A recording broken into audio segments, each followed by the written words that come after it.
kekuasaan nasional dan negara. Hello Technolovers, di video kali ini kita akan membahas tentang seorang sosok yang tengah menjadi perbincangan hangat di Indonesia, yaitu Bribda Aske Mabel, seorang mantan anggota polisi yang kini menjadi panglima kelompok separatis, Organisasi Papua Merdeka atau OPM.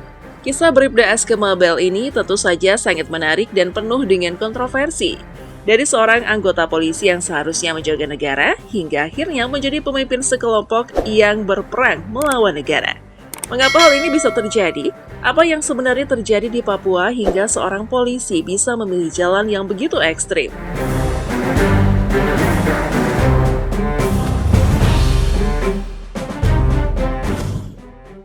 Profil singkat.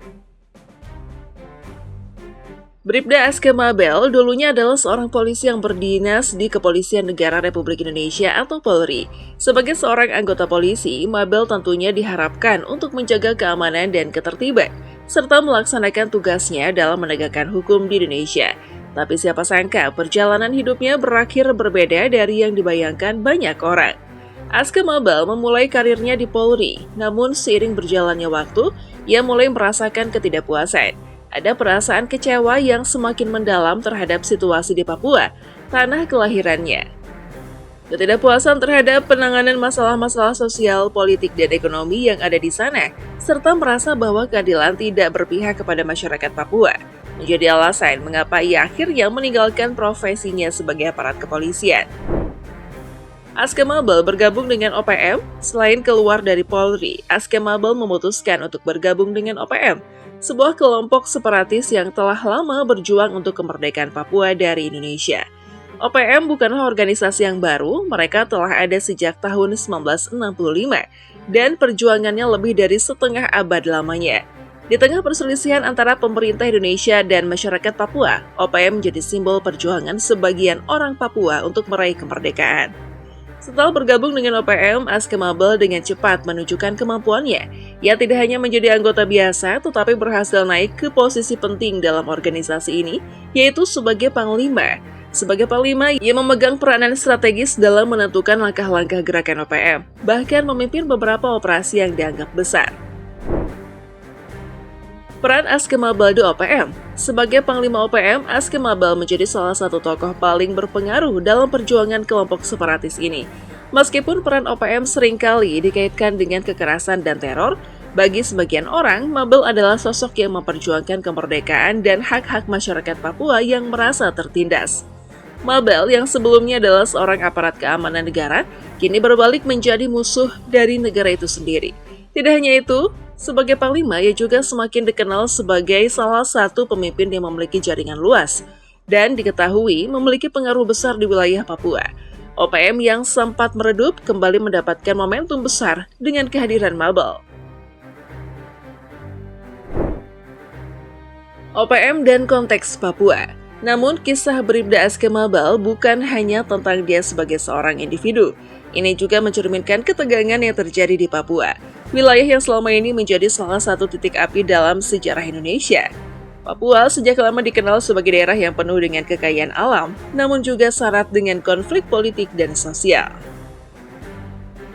Sebagian besar masyarakat Papua merasa terpinggirkan, ketimpangan ekonomi, ketidakadilan dalam akses pendidikan dan kesehatan, serta dominasi kekuasaan dari pusat yang dinilai tidak adil, mendorong banyak orang di Papua untuk memperjuangkan kemerdekaan.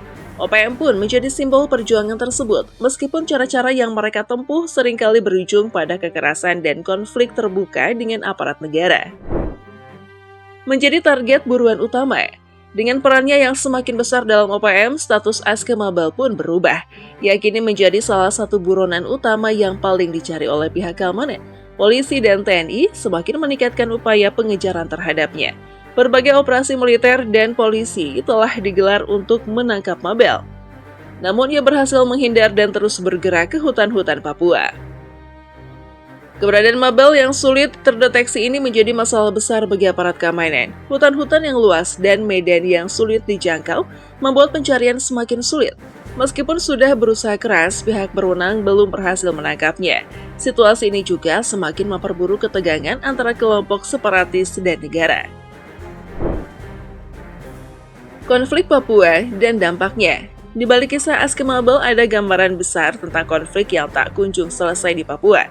Konflik ini bukan hanya melibatkan OPM dan pemerintah Indonesia, tetapi juga melibatkan ribuan warga sipil yang terjebak di tengahnya. Setiap tindakan kekerasan baik yang dilakukan oleh OPM maupun aparat semakin memperburuk kondisi sosial di sana. Meskipun begitu, tidak dapat dipungkiri bahwa ketidakpuasan terhadap pemerintah di Papua terus membara.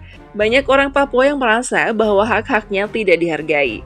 Dari perjuangan untuk kemerdekaan mereka adalah satu-satunya jalan untuk mendapatkan keadilan.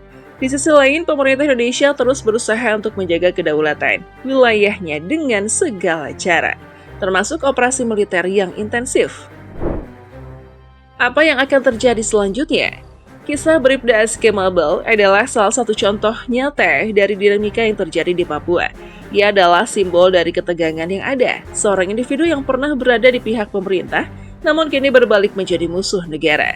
Di depannya, kita tentu saja bertanya-tanya apakah Mabel akan tertangkap atau justru akan semakin memperkuat perannya di OPM. Yang jelas, konflik di Papua tidak bisa diselesaikan dengan cara kekerasan semata.